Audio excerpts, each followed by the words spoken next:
Политичарите да се воздржат од тужби кон новинарите и медиумите и да не ја загрозуваат слободата на изразување, но во исто време и новинарите да си останат доследни на својата професија и врз база на етичкиот кодекс професионално да си работат својата работа, порачаа од Сдруженијето на новинари и Советот за етика по најавените тужби на премиерот Зоран Заев и неговите владени функционери Радмила Шекеринска, Никола Димитров и Фросина Ременски кон новинарите и медиумите Инфомакс и Република за наводната поврзаност со случајот Рекет. Новинарските здруженија повикаа патот кон професионализацијата на медиумите да се води преку саморегулаторните тела. Сдруженијето на новинари и Советот за етика во медиумите сметаат дека јавните функционери треба да се воздржат од тужби за новинари. Патот кон професионализација на медиумите треба да се води преку саморегулаторните тела.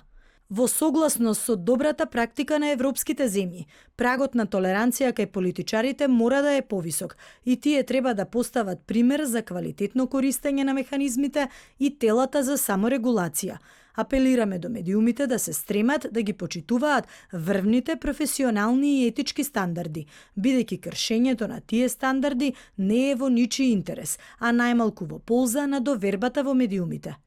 Најавите за тужби кон новинарите и медиумите представуваат директен притисок врз работата на медиумите, особено кога известуваат за теми од висок степен на јавен интерес, велат од Агенцијата за аудио и аудиовизуелни медиумски услуги. Оттаму додаваат дека представниците на власт треба да бидат свесни дека нивната работа е под постојан надзор, а со самото тоа и предмет на надзор на јавноста и на потенцијалната силна јавна критика преку медиумите во поглед на начинот на кој ги извршуваат своите функции.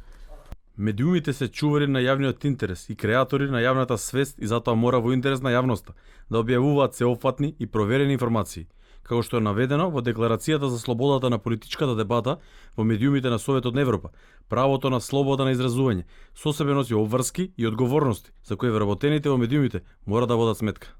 Првиот човек на ресор за информатичко општество и администрација Дамјан Манчевски возврати експресно на својот Facebook профил, тврдејќи дека АВМУ и останатите медиумски организации застанале на страната на, како што вели, фантомски портали кои шираат лажни вести. Дали премиерот и неговите владени функционери ќе ги послушаат советите на еснавските здруженија или сепак ќе тужат, останува отворена дилема.